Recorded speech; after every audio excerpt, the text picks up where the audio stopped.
Hi, I'm Mangla. I've been in the IT for past 11 years, working on to Java, JavaScript, and XML. So for the next couple of days, we'll be looking at Java and J2EE.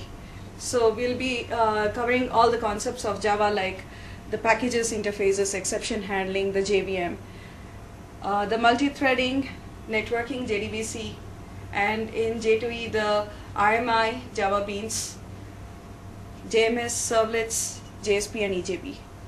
So these are the topics to be covered for the next couple of days. So let's start off with OOPS concepts, as Java is an object-oriented programming language. So let's look at what are the features of OOPS. First of all, there are 4 features of OOPS. 1. Encapsulation. 2. Inheritance. 3. Polymorphism. And 4. Abstraction. Now let's look at more in detail these features. Now what do you mean by encapsulation? Encapsulation means putting together all the variables and the methods into a single unit called as a class.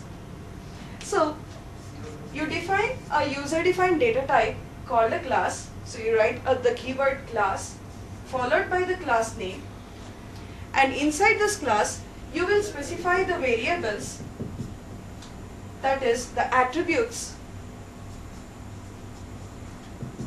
and the characteristics, those are the methods.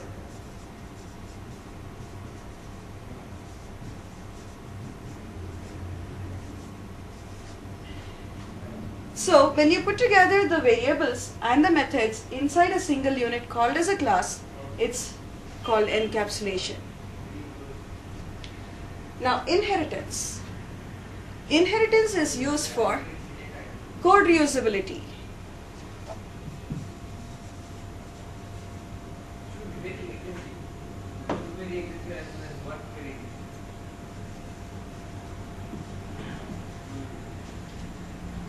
You already have defined an object, or rather you have already defined set of attributes and characteristics which you would like to make use of again and expand upon it. So you are making use of the already written code and further extending on that. That's why we talk about code reusability, that is inheritance. Next, polymorphism. Polymorphism means, polymorphic means many forms. So there are 2 types of polymorphism that we talk about out here, called as static binding and dynamic binding.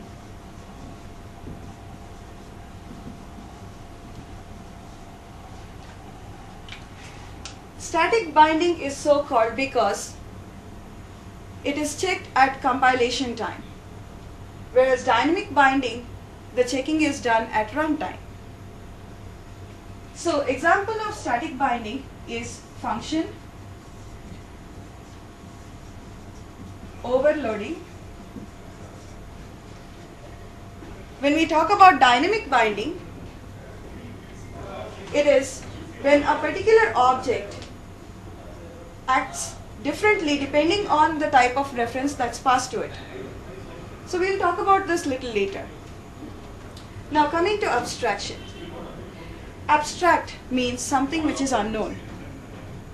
So this generally occurs, the abstract data types occurs at the generic level of classes, at the top level of classes. That is abstraction. So now let's look at an example of each one of these features. So let's say we have a class with certain members.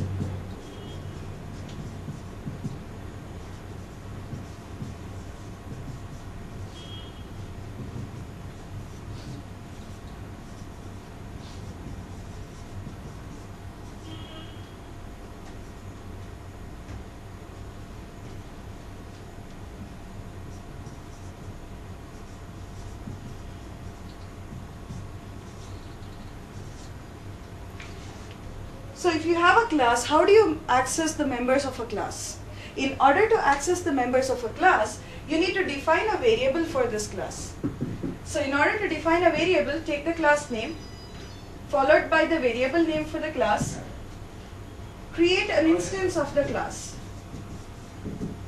by using the new keyword, new class name, right?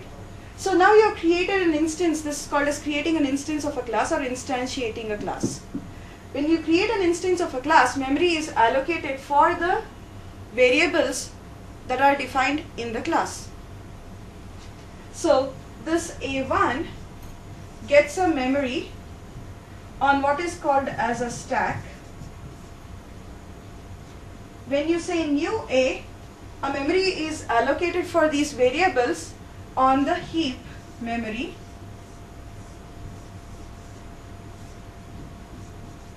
and this A1 would be pointing to this heap memory. Okay?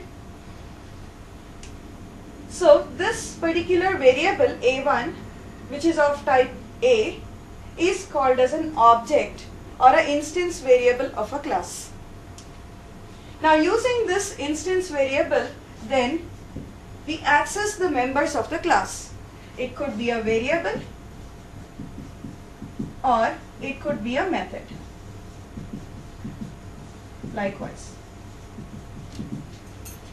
So this is how we access the members of a class. Now apart from the variables and the methods that you define in a class, you also have something called as constructors in a class. Constructors always have a same name as the class name, and they do not have a return type, unlike a method. Why do we need to write the constructor?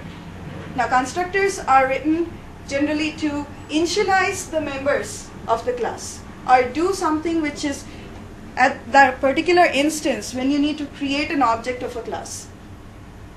Okay? So right now we do not have a constructor in a class. When you don't write a constructor in a class, the compiler will insert what is known as a default constructor. A default constructor is a constructor which does not take any parameter or argument. The compiler will insert a constructor likewise, as if it's almost a do-nothing constructor.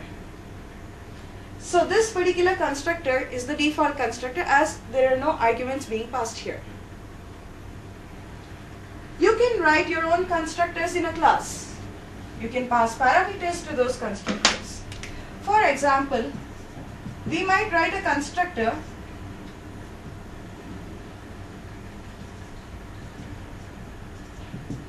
like this. In this case, we have a constructor which takes a int parameter, a single parameter. Now when we write a constructor in a class, then the compiler will no longer insert the default constructor. So for this particular class, we no longer have a default constructor, we just have a parameterized constructor.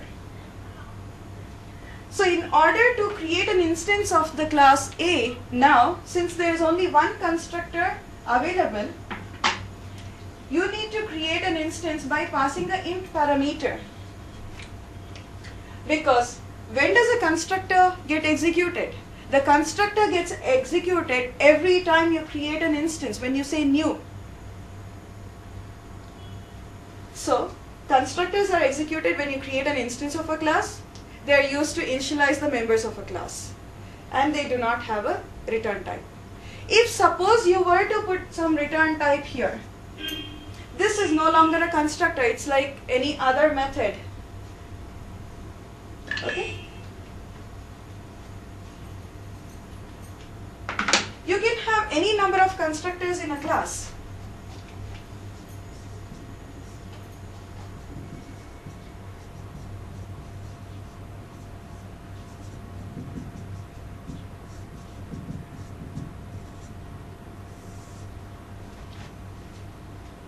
So now there are two ways of creating an instance of this class. Either by passing an int value while you are creating an instance, or by passing an int comma the character value. So depending on the type of parameters that you are passing, when you create an instance of a class, the appropriate constructor will be called.